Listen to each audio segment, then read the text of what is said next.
Welcome to Maker Camp. Today we'll take you to the heart of Minecraft, and we'll introduce you to designer and developer at Mojang, Jens Bergensten. And today's project, the Blocky Labyrinth. So let's get ready to make something great.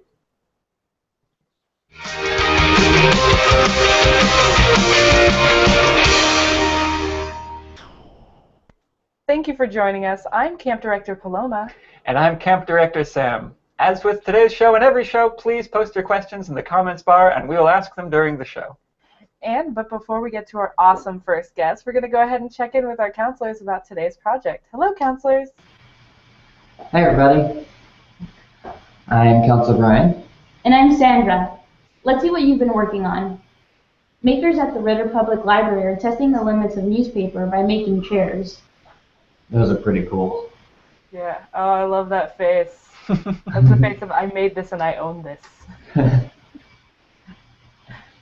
And there's Fierce Mini Foosball at the DC Public Library. Okay, my bet's on purple. Your choice is amazing. This definitely looks better than the one that I made. Very colorful. I love the faces and the awesome hair. Could have been red, but I'll go with yellow. Good stuff. I love that they also have like a grassy field. Yeah. Yeah, great touch.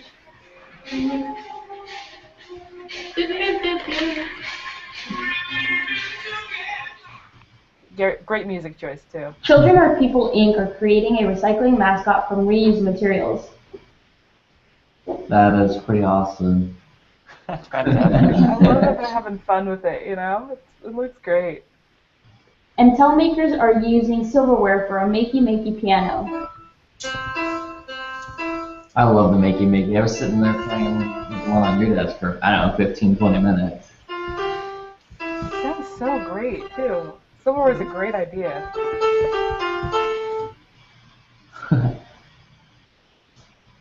We want to see your projects this summer, so take pictures and video of what you're working on and post them to the community page. Show us what you made, what you learned, and what you want to make next. So today's project is the Blocky Labyrinth. This is a great project for all ages. Not too much is involved in making it, and you can find the instructions and plans on the Maker Camp community page, as well as make projects. All you need for this project is a block of wood for the base, a sheet of plywood or whatever base you have laying around, a few smaller pieces of wood to do your outline of your maze, and a pencil and a drill. What you'll do first is you'll cut your base to size, so however big you want to make it. You'll draw out your maze pattern, and then cut the smaller blocks to size and glue them in place. Once you do that, you can decide where to put the holes and drill all the way through. And then once it's all dry, you can then use a small marble or ball bearing or whatever round object you have laying around to play the maze game. We want to post pictures of your projects and we'll share them on the Hangout tomorrow. Over to you guys.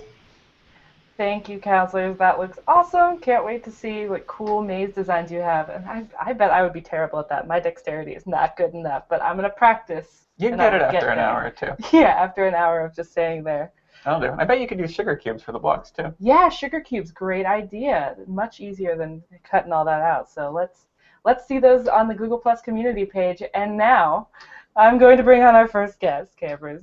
We are so excited for this. This is going to be awesome. He is the lead developer and designer at Mojang. You know him as his screen name, Jeb. Live from Minecraft, let's welcome on Jens Bergensten. Welcome to Maker Camp. Hi. Thank you for having me. Yeah, I'm sitting here for joining yes, us. Thanks. I'm sitting here in the Mojang office, and people are staying late, working on the latest updates for Minecraft and the Pocket Edition. Well, we thank them very much for staying late and coming up with more awesome stuff. It's awesome. We're looking forward to seeing what's coming here. Now, we've introduced you at the top of the show, but why don't you tell us just a little bit more about what your role is? Well, I'm responsible for the game design of Minecraft, which basically means I have the last say if there's a disagreement, because everyone here has the opportunity to add new stuff if they have a cool idea. But the more technical parts are done by the team, and I tend to focus more on fun things. I have that luxury since I've been at Mojang for so long now. Sounds like a pretty awesome setup there. Why don't you tell us? I mean, I know like so many of our campers are just absolutely in love with this game. Everyone in the Make community, it's a total game for this community. But why don't you tell maybe for the people who are unfamiliar, what makes Minecraft so different from other games? Well, I think the main difference is that it kind of allows you to make something out of your imagination. And I think the best comparison is that it's like having Legos, but you have infinite amount of Lego bricks. So you can just build more and more and make it more detailed. And also, it's a very collaborative game because even though you can build big things on your own, it helps a lot if you do it with friends and you have teamwork and have a plan together, and it also makes it more fun. Yeah, I've definitely seen a lot of really awesome collaborative projects in Minecraft. It's nearly endless, the kind of things that you can do. It's awesome. I love it. Yeah. No, that's a very cool summary. So thank you for that. And I'd like to, while we're on the subject, how did you get into this? What was the path that led you to working at Mojang? Well, I started playing video games when I was quite small. My dad was a journalist and my mom was an art director, so we had computers back in fairly early for being in Sweden. And on those computers we had games, and I loved playing those. And I especially liked the ones that allowed you to make your own maps. So I remember, for example, on the Apple, we had a game called Load Runner where you could make your own maps, and I kind of spent more time making maps than playing in the game. So when I grew up, it was kind of natural for me to actually. I was so convinced that I wanted to work on games that that was the only option for me. And then someone I think it was a friend of my father, told me, well, do you know how to make games? And of course I had no idea. And he told me that, well, you make them by programming them with in a programming language. So that opened my eyes to learning programming skills. And there was no internet back then, so I bought a book and I copied all the examples word by word. And slowly I started understanding more and more. But then from that time to why I got the job at Mojang, that's a long story. But I was very enthusiastic about making games, so that's a big deal, a big part of it. That's cool. Yes. Yeah, I love that, and I love that. I mean, you started out, and I know that you started out by making a lot of mods as well. Like you made games, but you also modded games, and Minecraft really encourages people to make the world their own and modify it. So, what is kind of exciting to you about a world where you can, about this world that you have worked on creating and developing that allows the users to modify it themselves? Oh, well, it doesn't really surprise me, since it's creating things that other people can use is very it's a very rewarding feeling, and I understand how people are very into modding Minecraft and adding their own things, and especially since the Minecraft as like a concept, it allows for so many different things. Like some people are into computers, and some people are into like this industrial, more conveyor belts and such. And while we make a game that is very much a fantasy game with swords and zombies, that may not be the main interest for a lot of other people. So then to see them add these features on their own, that's really cool. And this is something that we want to encourage, but the game itself doesn't really allow that now, so people use a lot of different tools that have been provided by other people on the internet. Okay. What kind of tools are you talking about? What's out there for people? Well, one very fundamental tool is called the Minecraft Coder Pack, which is essentially the source code of Minecraft, and it's a set of tools that lets you build your changes of the code and put them into a Minecraft release. There are also other tools that have made this slightly more, slightly easier, and I suggest like Google for it. But the key thing is that all of these mods, since the game itself is in a programming language called Java, is that all these mods are also written in Java. So if you want to make a mod, then that's probably where you will begin to get an idea of how to build and understand this programming language. So I'm curious, the game's written in Java, but what kind of programming languages did you start out with when you were just getting into games? I started out with a language called BASIC. Because which is similar to Java, right? No, I wouldn't say so. But that was mainly because that was what I had, and then I got my hands on a programming language called Pascal, which nobody uses anymore.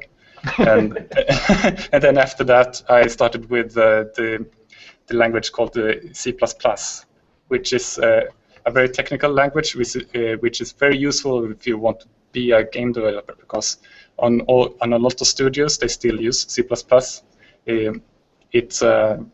It allows for very advanced optimizations. And for example, Minecraft Pocket Edition is made in C++ and not Java, so it's a different language for Pocket Edition. That's really interesting. And I really want to know, like, Minecraft is all about this amazing virtual world that you can build and you can work on, like, customizing yourself. But there's been a lot of movement in bringing Minecraft into everyday life, and there's kind of an intersection there. So can you tell us about some of the ways that Minecraft has affected everyday life as well? Well, for one thing, we have the Minecraft EDU project that helps schools to use Minecraft in education. And also we have a project called Block by Block, which is a UN project where the game is used to help like communities take part in how public spaces are being rebuilt. So instead of having an architect making like a very advanced CAD, what do you call it, CAD sketch, people can get a rough idea of what it will look like, and they can also walk through this idea in Minecraft. And everything is very big and blocky, so it's easy to remove and change stuff. And even someone who has no computer knowledge can, for example, say that, oh, I think this alley is too narrow or small, so they can just remove a wall and move it one block and put it up again, because it's that's very like empowering for people.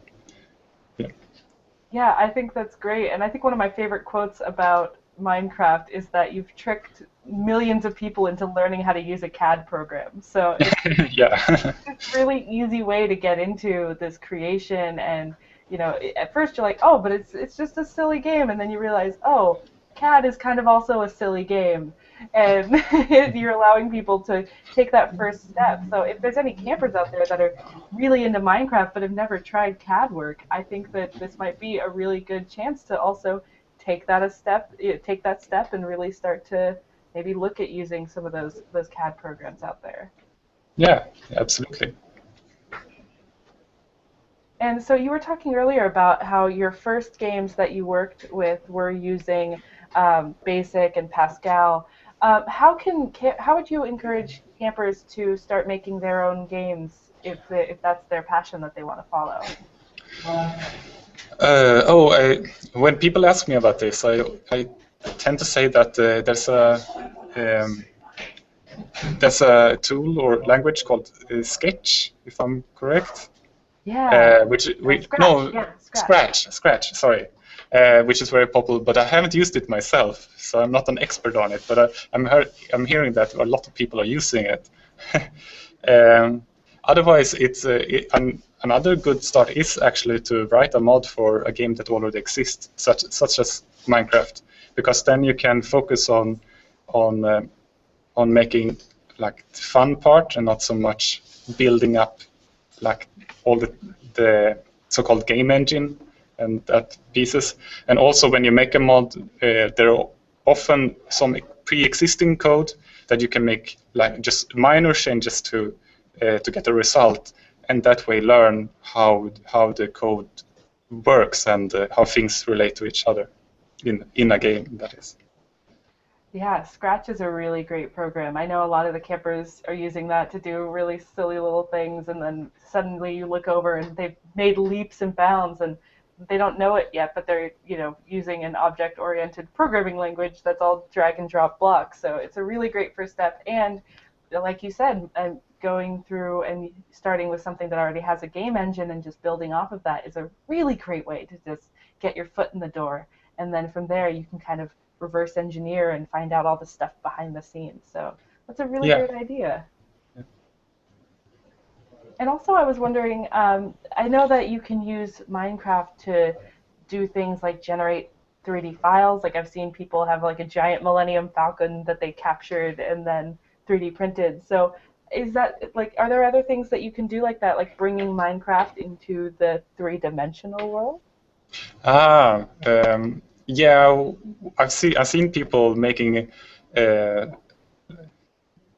3D prints of things they have built. So basically, they take a part of the Minecraft world and export it to a printer document that can be used to create an actual 3D object. Yeah, that's I've true. seen some really cool stuff with that. We also had a project recently that we did in Make that was taking files from games and then turning it into a sewing pattern, and you could put it together and actually have this thing. So you don't actually have to have a 3D printer to do something like that. So campers, look that up as well. It's a really awesome project, and I worked on it, and it was really it was time consuming because I'm bad at sewing, but it was really fun. So I'd love to see some Minecraft plushies made out of that. So campers, get on it. It was a good learning experience. And speaking of honing your CAD skills, actually, I hear that if you're looking to enhance your experience in Minecraft, you can build models in Autodesk's Tinkercad and export them to the game. So campers, take a look for that skill builder on the MakerCamp page. And thank you so much for being with us. I'm so excited about this hangout, and I know that we've got just so many awesome questions coming in from the campers. We had like so many people say that they wanted to watch today because they love this platform, and we are just so jazzed about it over at Make that this is such a great way for people to have this interactive environment and really build on their world. So thank you for giving us this platform and for continuing to make awesome things with it. And please stay with us because we have so many questions coming in later in the show. Yeah, absolutely. Thank you. But first, we have a really awesome guest. We have Jean Kaneko of the Exploratory, and she's going to be talking to us about some really awesome stuff that they do with Minecraft and introduce us with a guest. So let's go ahead and bring on Jean. Thank you for joining us, and welcome to Maker Camp. Thank you for having us. We're really excited. This is our second group meeting. Welcome to the Exploratory Makerfield in Los Angeles. We have a lot of Minecraft fans locally and in our Maker Guild throughout the nation. Here we use Minecraft to teach science, technology, engineering, art, and math, and to engage even the youngest of children. So we have a Minecraft club here on Monday, which was created by Travis Brady right next to me. We also, our Minecraft curriculum involves programming. We do 3D modeling, like Jens was saying about CAD. we go to one of our 3D printers for our youngest makers, like even 3, 4, 5 years old. They will build something in clay, and then we can scan it into Tinkercad, take it into Minecraft. They can play with it, and they can also then make adjustments and then 3D print it again. We're also working on things like a Minecraft chessboard, making new characters for Minecraft. Minecraft for us is a key component of our project. So one of the other things that we love to do is to bring in young people like Travis who are incredibly passionate about what they do, because then they get everybody else excited about it as well. So Travis here is only 17, and he's been teaching and coming up with curriculum for teachers using Minecraft for the past 2.5 years. So he's going to actually share with you some of the work that he is developing for our Minecraft Club and our Minecraft curriculum. Right, so hi, my name is Travis, and so the main thing that I've created for the exploratory maker guild is our server. And our server serves as a learning hub where I host our challenges and students and our students' projects. And I've used multiple plugins from the Bucket API, other modifications. Highly recommend checking out Bucket to create fun and unique combinations for our Minecraft. So, for example, I use Economy, Valve, and Vault, and Sign Shop to create a little trading post for our economy challenge. Speaking of which, our economy challenge allowed us, had the students, had our Minecrafters trying to make $1,000 a day. And they did so by trading with me. And they had to bring the salvage material, bring them to me, and then try to negotiate price. The first time we did this, the Minecrafters were a little bit timid when it came to the negotiations. I mean, they generally accepted my first offer. That didn't happen the second time. They were much more assertive in their negotiations. They got a lot more money because of it, because they constantly counter-offered. So are we creating some entrepreneurs here, Travis? I hope we are. Okay. So the next challenge we have is our redstone challenge. And I try to make this a little fun, so I gave each of them a diamond. As you can see in some of the chat in some of these videos. They had to protect it at all costs. The way they protected it was generally with lots of redstone traps.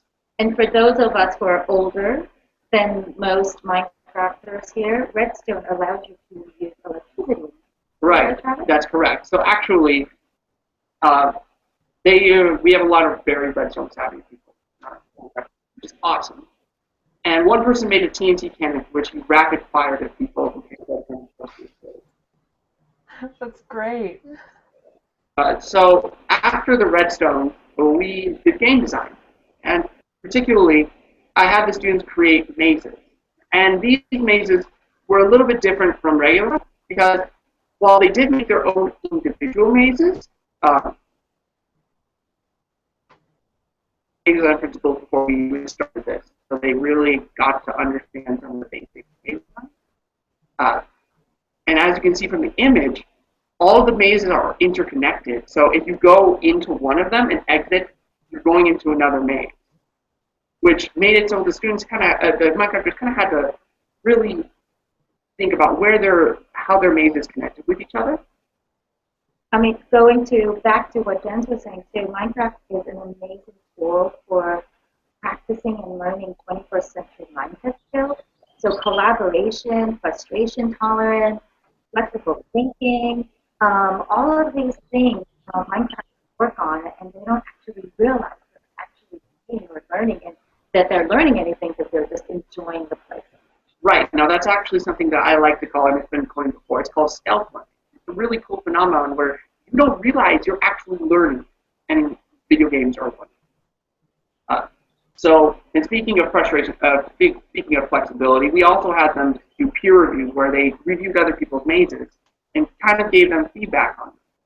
And then they made redstone traps to make it even more useful at their request. They really like redstone traps. So One of the really big pieces of curriculum I'm working on right now, and I'm really looking forward to this, is teaching them strategy in Minecraft using the Art of War by Sun Tzu. And I'm really looking forward to this one. So the main part of it is going to be that they're going to research a battle, like the troops and the landscape, and then they're going to recreate the entire battlefield of Minecraft as best to their ability. And then they're actually going to be able to play on it, like make their own strategies and test them on the battlefield. And these are, of course, going to be based off the Art of War, which was written by Sun Tzu. Check it out, by the way. Awesome book, and it is not as dry as some people might. It is very, very. That's great. I'm so excited about all the fun things that you guys are working on. It sounds like a really great program. Yeah, those are some good initiatives. Gene and Travis, thank you very much for coming here. Please stay with us. We're going to be giving you some questions from the campers coming up right after this.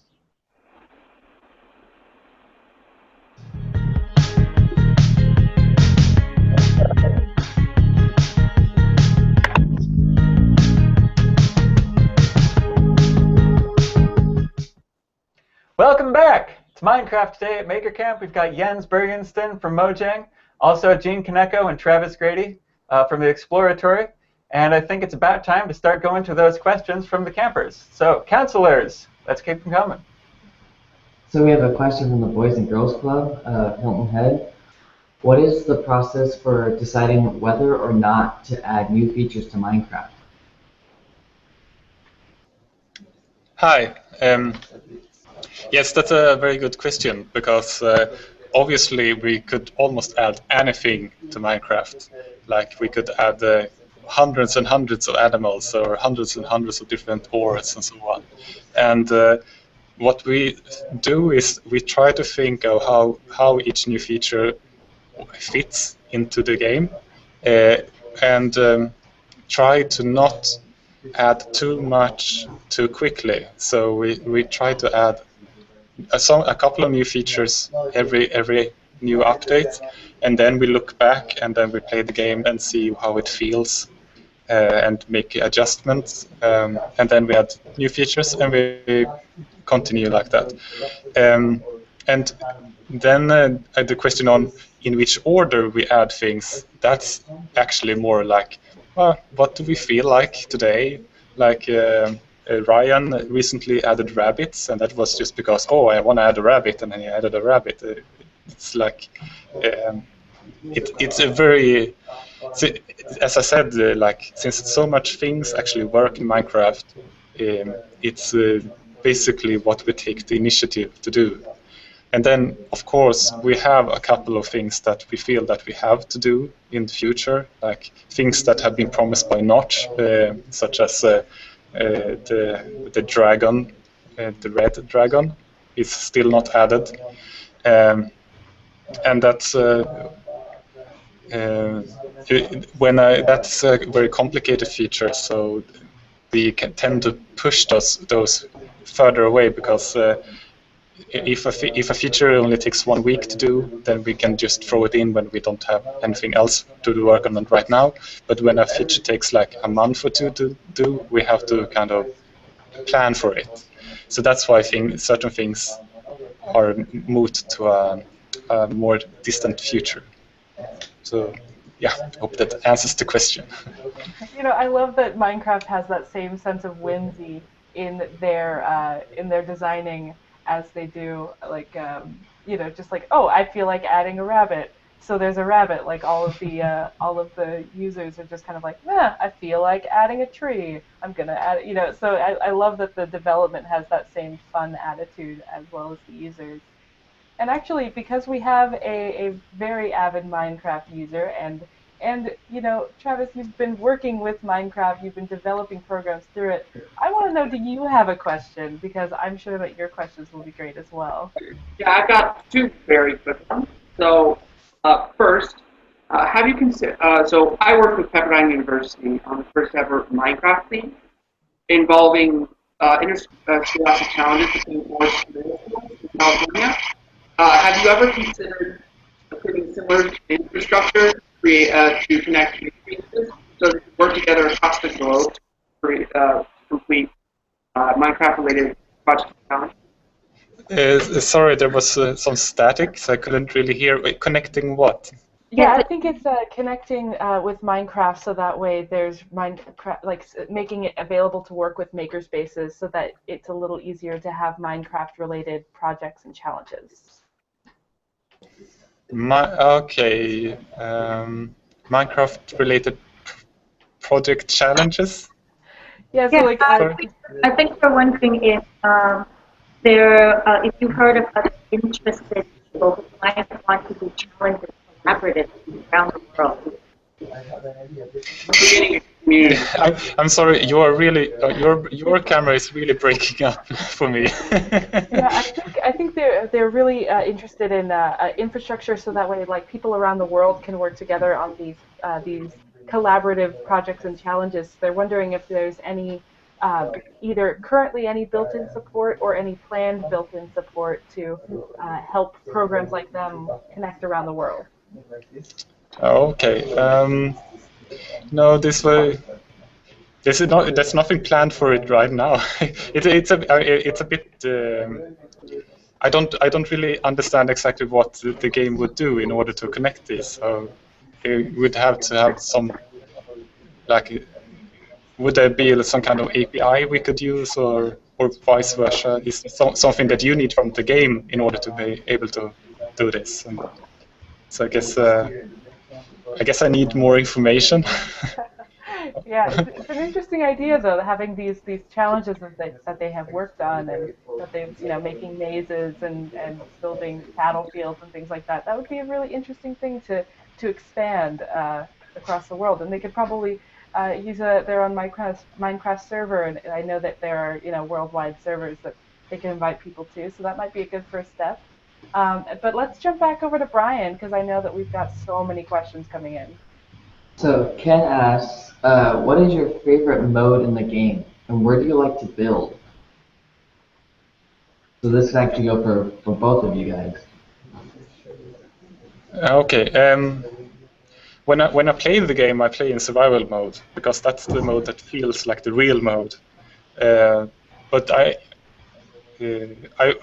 can't say that I only like survival because when I add new structures to the world generator in Minecraft, for example, the ocean monument or the strongholds, then I have to design them first in the game, and I really enjoy that as well. So it's really fun to kind of make a layout and just build things like as you feel like for it. So, like Jen, my favorite mode is also Minecraft, but ironically, I work with creative a lot more because it's much more helpful for like school environments, but survival all the way. And I like just building like really huge capture the flag, and honestly, just like PvP maps. They're a lot of fun in creative. That's cool. Yeah, I love that there's the depending on how you want to play, be in survival or creative or all that stuff. I love watching the videos of people playing through their, they're like flying through their world that they've created, going through, and then or when they're just trying to show it and they accidentally forget that they're on survival and then they just get attacked by zombies. And it's always fun to watch people going through the worlds that they've built. I love it. Okay, Brian, let's get another one. Eric and others are asking Jen, what new mods are you planning, and what do you want to be able to do next? What new modes or mods? Mods. Mods. Well, I don't really do mods since I can work on the actual vanilla game. But we are trying to make the game itself as flexible as possible, so it becomes easier for everyone to make mods. Recently, I'm not sure if you saw the snapshot we released just 2 hours ago. I think I can. Let's see if I can screen share. I'm a little wild and crazy. Can you see this? Yeah. Yeah. Okay. So in the recent snapshot that we just released, we added banners. So you could call that a mod, I guess. So you can design these different kinds of banners, and also, like, oops, you can have them on your head. Well, using command blocks that. And then, like, you craft like this. Oops. So this will give me a white banner, and then you can add a white stripe, and maybe a, oops, no, yeah, and like a skeleton skull on that. So this will give you a banner that looks like this, for example. Very cool. So that's the most recent feature that we added. That's awesome. I can't wait to see what people do with that and create their own awesome banners. And actually, I wanted to know, because so many people, I'm sure you've seen the immense amount of changes and awesome things that people have done. Have there been any specific structures or modifications or anything like that that you've seen in Minecraft that you found particularly interesting or hilarious? We had the developer of Tropicraft here the other day, since one of actually the maker of the Minecraft Coder Pack, which is a tool used for making mods, he has been hired by Mojang, so he sits right next to me now, and he knows a lot of modders in the community, so he invited the maker of Tropicraft, which is like, what if Minecraft was your vacation, and you have like beach chairs and umbrellas, and you can make pina coladas, and then of course there are a lot of tropical monsters and yeah, we're having a little trouble hearing you. I think we're going to kick it back to the counselors for now. Sorry, did I forget to unmute me? Counselors, do you have anything else that has come through the pipeline? Carly asks, what is the most detailed structure you've ever seen? What implies you about the player's work, or what inspires you about the player's work? Like, what's the most like complex object that someone's made that you've seen through channels on the internet? That sounds like a good question for all of our guests. Let's let you guys take that one. Can you hear me? You know, we're still getting a little bit of static coming through. I wonder if there's maybe another program open that's causing the Hangouts to have a little bit of static coming through. Maybe it's screenshot. I closed Minecraft. Can you hear me? Maybe that might be a little bit better. Is it still on static? Yeah, a little. I don't know why. That's so funny. That's super weird. Yeah, let's see if we can pop on over to Gene and see if they have a favorite structure that they've made. Well, first of all, before we go into that, I'm not sure if you actually saw, but Travis was literally jumping up and down at that music. He was praying and so excited, and we also recognized how the banners could be a big part of war. Like the battlefield. The time. That's great. That's great that you were able to see the familiar banners for sure. Yep. So do you have very well. do you have a favorite structure? That I made or someone else has made? Either one, actually both. What's your favorite that you've made and what's your favorite that you've seen? Between my castle map, which we think we showed, and the rings map, which we also showed. That's for mine. But the one that I'm very impressed by is, there's the rings one, and then the castle is the first one I ever made. But what the biggest, and honestly, the most impressive I've ever seen was the graphing calculator. The full scientific graphing calculator. If you took, but in real world terms, it would be 261 times the size of Los Angeles.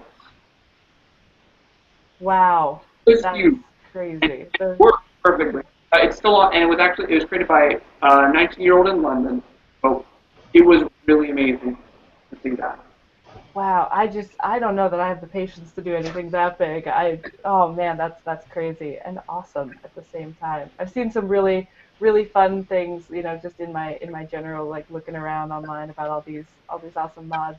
Actually, I know that Brian, you are a very avid player of Minecraft. Can you tell us a little bit about your involvement with Minecraft and how long have you been involved and what you are interested in? So I started playing Minecraft in the early beta releases. So I've been playing for a while. Um, the thing that I had trouble with Minecraft is time. You start playing, and it's like, oh, it's 6 o'clock. It's like I'll play for an hour, go get something to eat, and go hang out with family. And then you look down at the clock, and oh, it's 3 in the morning, and I have class in 4 hours. So time is a big thing with Minecraft. For projects in it, I did this with a couple of my friends on a server that we had running. It was a giant castle, and it took us weeks to build.